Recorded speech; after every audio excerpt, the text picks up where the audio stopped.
Olá, pessoal. Então, dando continuidade ao estudo das plantas, nós vamos falar, sobre as folhas, a folha e o seu papel, na nutrição da planta a partir da fotossíntese. Tá? Bom, então a maioria das folhas das plantas, que a gente pode observar, a maioria das plantas apresenta folhas verde, na cor verde. Por que esta cor? Em razão de que na constituição dessa folha há um pigmento verde, chamado clorofila, que dá esta coloração. Bom, e a maioria das folhas também vai apresentar essas estruturas, no caso chamado de limbo, que é essa maior parte da folha aqui que a gente consegue observar, a bainha, que é onde é fixado,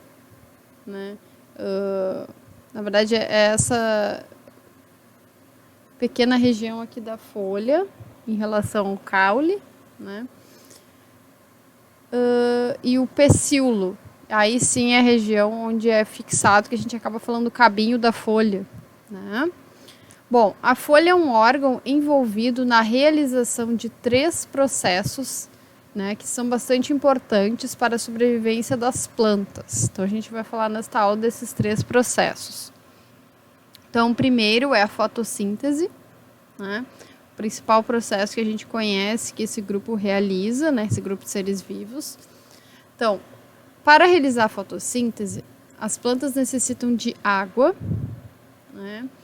também de um gás chamado gás carbônico, que a gente simboliza a partir da letra C de carbono, O de oxigênio.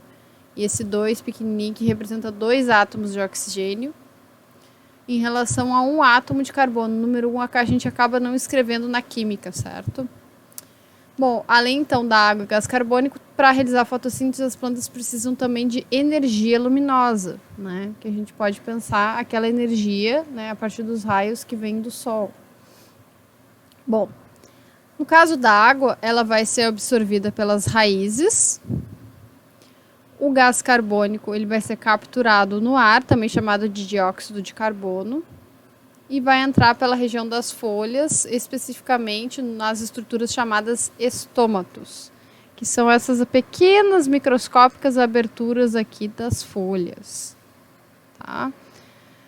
No estômato, que é um tipo de célula vegetal, vão ser encontradas também cloroplastos, que são esses pigmentos que dão coloração verde e que atuam essencialmente na fotossíntese. Bom, o processo de fotossíntese ocorre nos cloroplastos, que é como a gente estava falando, essa pequena estrutura que a gente chama de organela presente nas células vegetais. Tá? Bom, a gente já viu que isso aí também ocorre lá nas algas, tá? Essa estrutura, essa organela nas células de algas que também fazem fotossíntese, tá? Bom, a clorofila, que é esse pigmento verde presente nos cloroplastos, capta a energia luminosa do sol. Então, esse pigmento ele atua, a sua essência, diretamente relacionada à captação dessa energia, que vem do sol. E ela é utilizada em transformações químicas pela planta, que permite a combinação da água com o gás carbônico, levando à produção de açúcar, que é a reserva de alimento, a fonte de energia da planta. Por isso que a gente diz que ela é um ser autotrófico, assim como as algas, já que produz seu próprio alimento. E também leva à liberação de gás oxigênio e água, que são os resultados dessa reação química. Tá? Então, a gente vai observar aqui em detalhe um cloroplasto que está dentro de uma célula lá nas folhas, a clorofila, que está aqui atuando nesse cloroplasto, utilizando água, liberando oxigênio, utilizando luz, e produzindo a fonte de energia, o tal do açúcar, que é um resultado, e também utilizando o gás carbônico. Ao produzir-se açúcar, está sendo produzido energia para este ser vivo. E aí a gente diz que esse açúcar produzido na fotossíntese com a água compõe a seiva orgânica, que também é chamado de seiva elaborada, para diferenciar da seiva mineral, né, que é aquela que só percorre pela planta água e sais minerais, que advém da raiz. E aqui tem a equação, né, quimicamente, como é que a gente poderia escrever, resumidamente, até inclusive, a fotossíntese. Né? Então, precisa de 6 moléculas de gás carbônico, combinados com 6 moléculas de água. Claro que adicionados a isso a energia luminosa, resultando na produção de um açúcar. Aqui nós temos, no caso, esquematicamente, uma molécula de glicose, que é um dos açúcares, né, principais, mais conhecidos dos seres vivos. E resultando também em 6 moléculas de gás oxigênio. Por isso que a gente acaba dizendo, né, a partir dessa reação, que as plantas produzem oxigênio. Né? Elas liberam no ar, né, este gás. Bom, e aqui um esquema do livro, né, para colocar isso que nós estávamos falando. Então, aqui nós temos uma planta, né, uma árvore representando o grupo das plantas, né, desses seres vivos que fazem fotossíntese. E aí, nós vamos passar para essa parte da figura aqui para falar da fotossíntese. Então, a planta usa o gás carbônico, a energia luminosa, né, aquela que vem do sol, e a água para fazer fotossíntese.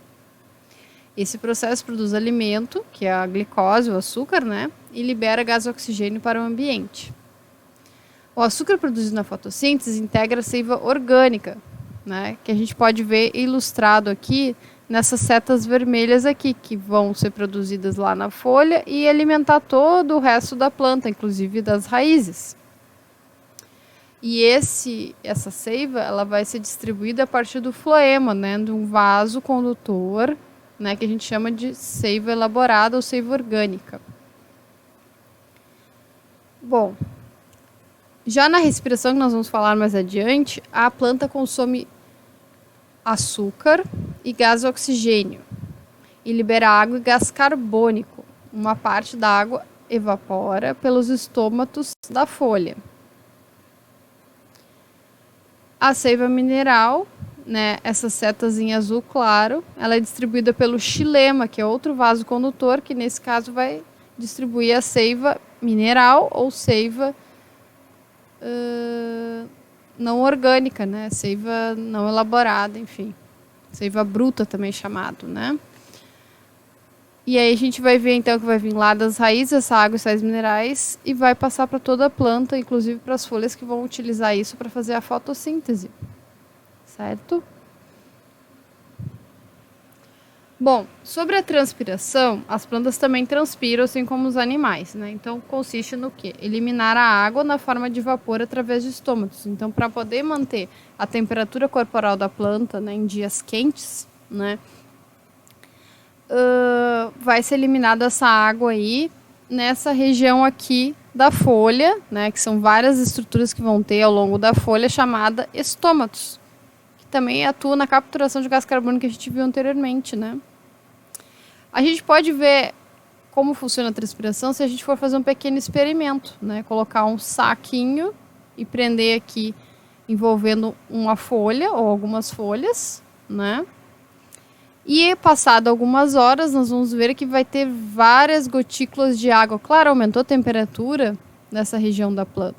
Então, ela vai eliminar a água, né, na forma de vapor, chamada transpiração. E aí a gente vai poder visualizar melhor porque tem esse saco aqui envolvendo, né? Se for o caso de toda a planta estar submetida a uma temperatura mais alta, vai acontecer também a transpiração nas outras folhas. No entanto, a gente vai acabar não conseguindo observar, né? O vapor acaba... Se for um vapor em grande quantidade, como quando a gente põe para ferver água na chaleira, né? A gente não consegue observar o vapor em uma quantidade menor, né? Então, o saco aqui é para a gente conseguir visualizar isso, certo? E o caso da respiração também, que é outro processo realizado pelas folhas, né, ocorre sem a presença de luz.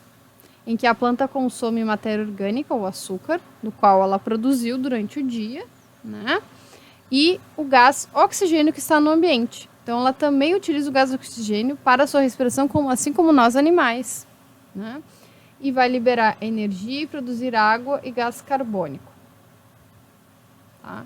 Então, essa figura aqui, ela esquematiza as 3 funções da folha que nós vimos anteriormente. A fotossíntese, né? Liberação de oxigênio, capturação de gás carbônico, transpiração, liberação de água, respiração, captura, né, gás oxigênio e libera gás carbônico no ambiente.